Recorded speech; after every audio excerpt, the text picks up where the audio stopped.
오늘 함께 나눌 하나님의 말씀은 에스겔서 8장, 에스겔 8장 1절에서 4절까지 함께 합독하시겠습니다.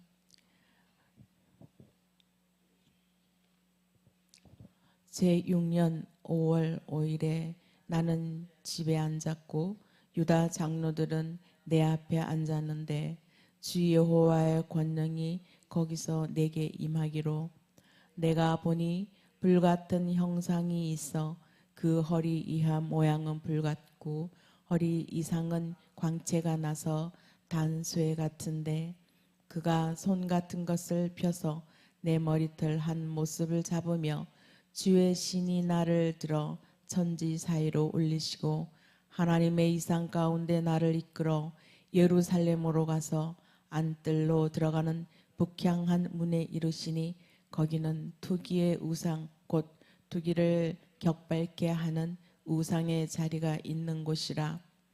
이스라엘 하나님의 영광이 거기 있는데 내가 들어서 보던 이상과 같더라. 아멘.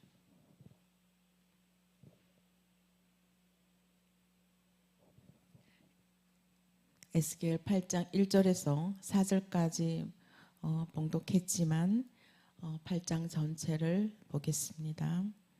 이 8장은 우상 숭배로 가득한 이 예루살렘 이 성전을 보여주고 있습니다. 에스겔에게 하나님께서 보여주고 있는 것이죠. 이 예루살렘 성전에서 본 이 네 가지의 가증한 이 우상 숭배들을 하나님 에스겔과 함께 보여주고 있습니다. 이를 중심으로 이렇게 구성되어 있어요. 8장이 네 가지 환상으로 보여주면서 이 숫자 4가 다시 등장합니다. 이 총체성을 상징한다고 제가 말씀드렸지요.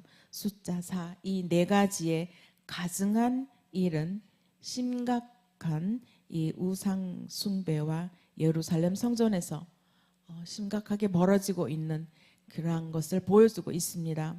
이 8장의 이 핵심 메시지는 가장 비밀스러운 곳에서 행해지는 모든 일들은 하나님은 지켜보고 계신다라는 것입니다.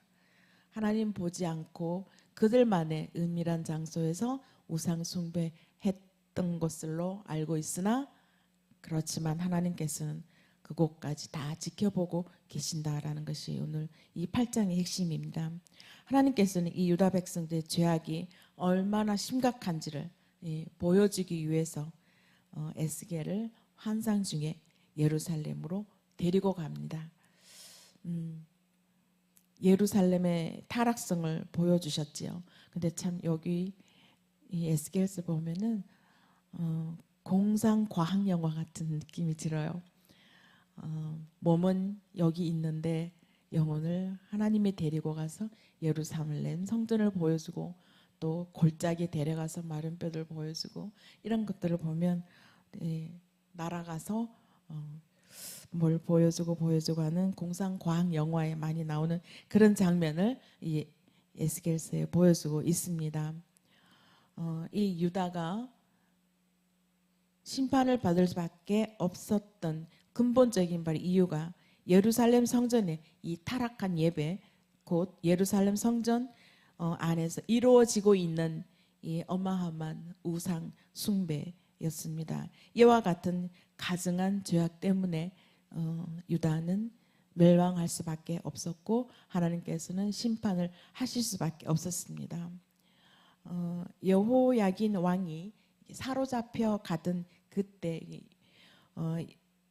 여섯 번째 달 그리고 여섯 번째 달 초 다세 이렇게 나와 있죠. 곧 BC 592년 아직 유다가 멸망하기 이전에 하나님께서는 에스겔을 통해서 멸망할 것을 이러이러한 이유로 멸망할 것을 예언하고 계시는 것이죠. 보여주고 있는 것입니다. 이 보여주고 있는 이유가 죄악이 있는 곳에는 하나님의 심판이 반드시 임하신다라는 것을 알게 하셨고요. 그리고 두 번째는 그곳에는 하나님이 떠나신다라는 것입니다. 죄악이 있는 곳에는 하나님이 떠나신다.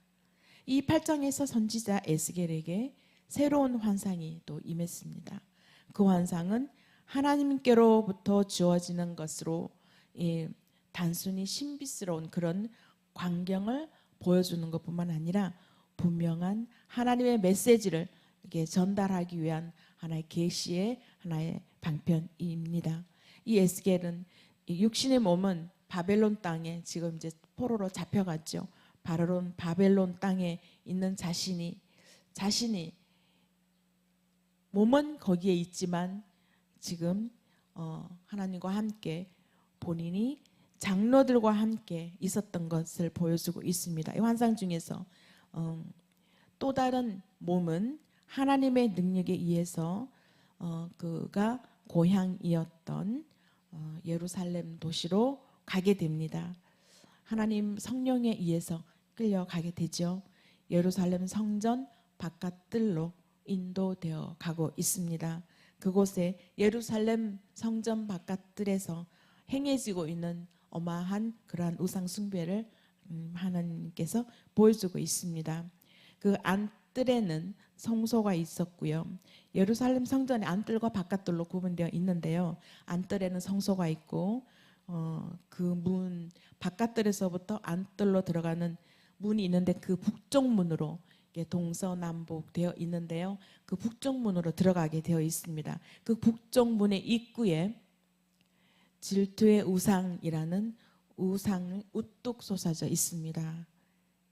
여기에는 유다의 가장 악한 왕이 므낫세 왕이다라고 얘기하죠. 므낫세 왕이 성전 마당에 세운 이 다산의 여신 아세라 목상이었다고 학자들은 이야기하고 있습니다. 그리고 그 아들 요시아가 정고 개혁을 하면서 성전 우상들을 다 없앴는데 또 여호야김 때 또다시 이 우상들이 세워졌습니다. 그래서 성전 마당에 커다란 우상이 세워졌죠. 그것이 질투를 일어나게 하는 우상이다라고 묘사하고 있습니다. 그곳이 바로 북쪽 문 드나드는 곳에 있었다라고 합니다. 이 북쪽 문은 굉장히 중요한 문입니다. 이 왕궁과 굉장히 가까웠고요. 그 문으로 안뜰로 들어가는 성전이 예배드리러 들어갈 때 많이 사용했던 그 문입니다. 그래서 이 유다의 지도층들은 그 북쪽 문으로 다 사용해서 지나갑니다. 지나가면서 이 우상을 보게 되는 거죠. 그래서 그만큼 그 시대에 유다의 지도층들이 영적으로 많이 타락했고 영적인 간음을 많이 하였다는 것을 볼 수가 있습니다. 4절에 쭉 나오죠. 이스라엘 하나님의 영광이 거기 있다라고 표현되고 있는데요. 여기는 보라 거기에 이스라엘의 하나님의 영광이 그곳에 있다라고 말씀하는 것입니다. 에스겔은 질투의 우상이 있는 곳에 하나님의 영광도 함께 있다라고 보는 것입니다. 그곳에 하나님이 계신다는 그것은 우상이 세워진 그곳에는 원래 우상이 섰던 자리가 아니라 하나님의 임재의 처소였습니다. 그런데 그곳에 우상이 우뚝 솟아 있지요. 그런데도 하나님은 그곳에 함께 계시는 것입니다. 여전히 우리 하나님께서는요, 이스라엘 백성들을 하나님의 백성으로, 당신의 백성으로 여기고 있음을 여기서 부각하고 있는 것이에요.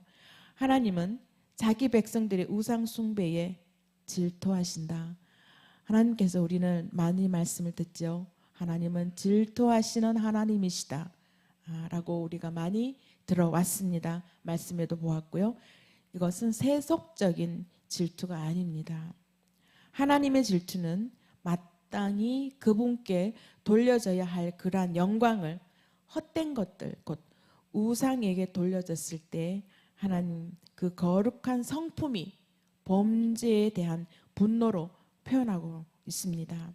이 성전 바깥들에 있는 이 우상은 그냥 우상 숭배 시작일 뿐입니다. 바깥들에 있는 우상, 세워진 이 질투의 우상은 시작에 불과한 것이죠. 더욱 가증한 것들을 하나님은 행위를 보여주고 있습니다. 북쪽 문으로 들어가는 담이 있을 거 아니에요. 그 담에 또 은밀히 드나드는 문이 또 나 있었습니다. 그것은 일반 백성들이 들어갈 수 없는 문이죠. 지도자들만 들어갈 수 있는 그러한 문이 있었어요. 그 은밀한 문이 이렇게 들여다보았는데 그쪽에는 온갖 곤충 그리고 가증한 짐승들의 우상들이 가득한 것을 또 하나님이 보여주셨습니다. 여기에서 주목할 것은 은밀한 곳. 이 은밀한 곳에서 우상 숭배가 행해지고 있었다는 것입니다. 이 밀실에서. 장로들은요, 경건한 백성들 눈을 피해서 이 은밀한 장소에서 은밀한 우상 숭배 의식을 행하고 있었다는 것을 보여주고 있습니다. 아무도 이 은밀한 곳에서 행해지는 우상 숭배를 모를 것 같다고 생각했지만 에스겔과 하나님은 그들이 행하는 모습을 우상 숭배에 가증한 그 행위들을 다 보고 계셨다는 것입니다. 또 다른 곳으로 또 성령님 인도되어 간 곳은 성전 안에서 끔찍한 우상 숭배가 이어졌다라는 것입니다. 예루살렘 여인들이 담무스를 애곡하고 있다라고 말씀하고 있습니다. 이 성경 말씀의 14절에 담무스를 여인들이 담무스를 애곡하더라라고 말씀하고 있죠. 이 담무스는요, 바벨론에서 생명의 신으로 숭배하고 있던 그러한 남자 신입니다. 이 신이 봄에 생물을 생육시키는 그런 일을 하다가 여름에는 지하로 내려가서 죽은 듯이 지내고 이듬해 봄에 또 다시 부활하여서 지상의 생물들을 다시 생육시킨다라고 믿었습니다. 굉장히 말도 안 되는 이러한 일인데도요, 그 당시 이것을 믿고 있었다는 것이 하나님 보시기에 얼마나 가증한 일이었겠습니까? 그래서 이 중동의 뜨겁고 이 건조한 이런 태양 아래서 초목들이 외관상으로 볼 때 죽은 것처럼 이렇게 보이는데 그 한여름 동안에 이 담모스의 숭배자들은요, 그의 죽음이라고, 그가 죽어서 지하 세계로 내려가 있다라고 생각하고 있었어요. 그 지하 세계로 내려간 일에 대해서 슬피 우는 게 담모스를 애곡한다라고 했습니다. 그런 의식을 가지고 있는 것이죠. 이게 굉장히 말이 안 되는 이야기인 것 같은데 그 시대 때는 이런 일들을 자행하고 있었다라는 것입니다. 이 의식을 정성 들여서 아주 정성껏 가지면은 이듬해 봄에 담무스는 승리를 자랑하면서 지하에서 부활한다라는 것을 믿었습니다. 그래서 이 생명을 주는 비를 가지고 그 덕에 자연의 모든 생물과 초목들이 생명을 누릴 수 있다라고 생각했습니다. 우리가 상상도 할 수 없는 그런 생각을 하고 있는 것이죠. 사람은요, 어떤 신에게 뭔가를 의지하고 뭔가를 하고 싶은 그런 영을 가지고 있는 것 같습니다. 하나님 창조하실 때 영으로 생명을 불어넣었기 때문에 우리 마음속에는 항상 하나님의 영이든 어떤 영이든 찾는 것이 우리 인간인 것 같아요. 그런데 하나님께서는 하나님의 영을, 하나님의 신을 섬기라고 말씀을 주고 그렇게 했었는데도 불구하고 이스라엘 백성들은 하나님의 영을 떠나서 다른 신을 섬긴 이 가증한 모습들을 보면서 하나님은 안타까워하고 계시는 장면입니다. 어처구니 없는 일이지만 현실로 일어나고 있는 일들을 하나님께서는 에스겔에게 보여주고 있습니다. 그래서 하나님께서 이 일을 가증하다라고 말씀하고 계셨습니다. 성전 안뜰로 또 안내되어 또 들어가 봅니다. 그 안에 우상 숭배가 이루어지고 있는 것을 또 보는데요.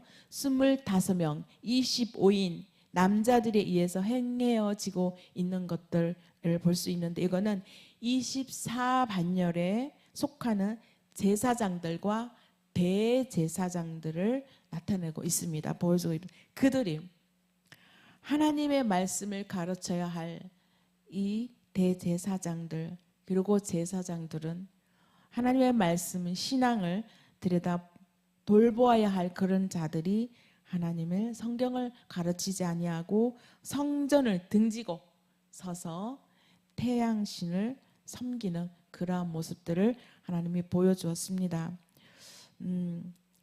성전을 등진다라는 것, 그리고 예전에 보면 그 사극 같은 데 보면 왕에게 갔을 때 돌아서 왕에게 어떤 일을 아뢰고 돌아서 나올 때 그냥 돌아 나오지 않지요. 등을 보이고 나오지 않지요. 뒤로 뒷걸음질 쳐서 밖에까지 나오는 걸 볼 수가 있습니다. 이 성소를 등진다는 것, 하나님을 등지고 나온다는 것, 굉장히 하나님 앞에 범죄라고 봅니다. 제사장들이 들어가서도 하나님을 등지고 성소를 등지고 나오는 일이 없는데, 이들은 성소를 등지고 떠오르는 태양을 바라보면서 그곳에서 경배하고 있는 모습들을 보여주었습니다. 이것은 애굽과 바벨론은 그곳의 그 사람들은 태양신을 숭배했죠. 그것을 똑같이 이 제사장들이 하고 있다라는 것입니다. 하나님을 버리고 태양신을 선택한 그들은 이 가증한 모습들을 보여주었을 때 이 종교의 타락을 이곳 현장에서 에스겔은 봅니다. 종교의 타락은 지도자들로부터, 사제들로부터 지금 시작되었습니다. 종교의 타락은 십계명의 첫 계명을 어기면서부터, 십계명을 파괴되면서부터 종교의 타락이 시작되었습니다. 이 계명이 깨어지면, 첫째 계명이 깨지면 다른 계명은 자연적으로 깨어지는 것이죠. 종교 타락은 이 필연적으로 도덕적 타락으로 이어지는 것이죠. 이 18절에 마지막 쭉 나오죠. 그러므로 나도 분노로 갚아 불쌍히 여기지 아니하면 긍휼을 베풀지도 아니하고, 또 그들의 큰 소리로 내게 부르짖을지라도 내가 듣지 아니한다 라고 말씀하고 있습니다. 하나님이 내 말을 듣지 아니하고 내 기도를 듣지 아니하고 내가 부르짖는 것을 듣지 아니한다 라고 생각하면 얼마나 우리가 마음이 힘들겠어요. 이게 최고의 하나님이 우리에게 주시는 형벌이라고 저는 생각합니다. 이스라엘 백성들이 아무리 부르짖어도 하나님이 듣지 아니한다고 말씀하고 있습니다. 유대 예루살렘의 이 힘센 이방 국가들에 의해서 이렇게 완전히 짓밟히고 노예로 끌려갈 것을 하나님께서는 이곳에 예고하고 있는 것입니다. 결국은 예루살렘에 몰락이 오는 것이죠. 586년에 BC 586년에 결국 유다는 하나님의 심판을 당하고 말죠. 멸망하고 맙니다. 오늘날에 지금 이 이스라엘 민족에게만 주시는 하나님의 형벌은 아니라고 봅니다. 오늘 현실에서도 똑같은 현실이 지금 일어나고 있지 않습니까? 무한한 우상 숭배로 인하여 도덕적으로 무너지는 것을 많이 볼 수 있습니다. 가정이 무너지고 사회가 무너지고 심지어 교회 안에까지 도덕적인 어떤 것들이 무너지기 시작하고 있습니다. 이미 시작되어 있고 행해지고 있는 모습들을 우리가 많이 보고 있습니다. 이러한 모습들을 하나님께서 보시기에 가증하다라고 보시겠죠. 우리 성전 안에서라도 우리는 모두 왕 같은 제사장으로 임명받은 자들입니다. 그러므로 성전 안에서든 밖에 나가서든 이 왕 같은 제사장의 사명을 다 부여받은 자들로서 그 사명을 행해야 될 것을 우리는 하나님은 강력히 명령하고 계십니다. 에스겔에게서만 보여주고 에셀에게서만 이것을 보여주고 하는 것이 아니라 우리에게도 보여주고 현실로 지금 보여주고 있죠. 그랬을 때 우리는 하나님 앞에 과연 어떻게 해야 할 것인지 분명히 하나님의 메시지를 우리 마음에 주고 계십니다. 그 메시지를 우리는 성령님이 우리에게 그 조명하신 것을 분명히 알고 하나님의 명령하신 것이 무엇인지를 깨달아 알아서 하나님의 말씀, 하나님이 하신 것, 하나님의 심판하심을 우리는 알려야 되겠습니다. 세상에 나아가서 그런 것들이 굉장히 힘든 일이지만 하나님이 우리에게 명령하셨기 때문에 그런 것들을 알려야 되겠습니다. 어떤 것들이 우상 숭배인지 이제는 망각하고 있는 시대가 도래했습니다. 우상 숭배, 다른 신을 섬기는 것뿐만 아니라 내가 사랑하는 것, 이 시대의 우상 숭배는 만몬신, 물질의 신, 이런 거죠. 좋은 것들이 너무나 많이 있습니다. 그런 것들 인해서 내 마음이 뺏기고 하나님의 말씀을 읽지 못하게 하고 그것은 내 영혼이 뺏기고 음악들도 많지요. 음악에 뺏기고 세상의 좋은 것들을 뺏기고 그들이 내 마음의 우상으로 다가왔을 때 하나님께서는 그것들로 가증히 여긴다라는 것입니다. 우리는 내 안의 우상, 지금 행해지고 있는 이 일들이 그 당시 유다 백성들에게 유다 나라에만 있었던 일이 아니고 현 시대에도 똑같다라는 것을 우리는 인지하고요. 이 시대 때 우리는 어떻게 해야 되는지 하나님이 내게 주시는 그 메시지들을 어떻게 해야 하는 것인지를 인지하고 말씀과 기도 안에 하나님과 호흡을 같이 하는 저와 여러분이 되기를 소망합니다. 기도드리겠습니다. 하나님 감사드립니다. 오늘도 하나님께서 주신 이 말씀, 나 외에 다른 신을 섬기지 말라라고 계명을 저희에게 주셨건만 하나님 저희들은 그 첫째 계명조차도 지키기 어려워 하나님께 범죄하는 일들이 일어나고 있습니다. 하나님, 이 시대에 어려운 이 시대에 하나님 저희들에게 소명을 주셔서 하나님 소명을 감당할 수 있는 저희들로 세워주심을 감사드립니다. 더욱더 하나님 이 시대에 주님의 횃불 들고 주님의 등불을 들고 하나님의 말씀 들고 세상에 나가서 불을 밝힐 수 있는 그러한 우리의 자들이 다 되게 인도하여 주시옵소서.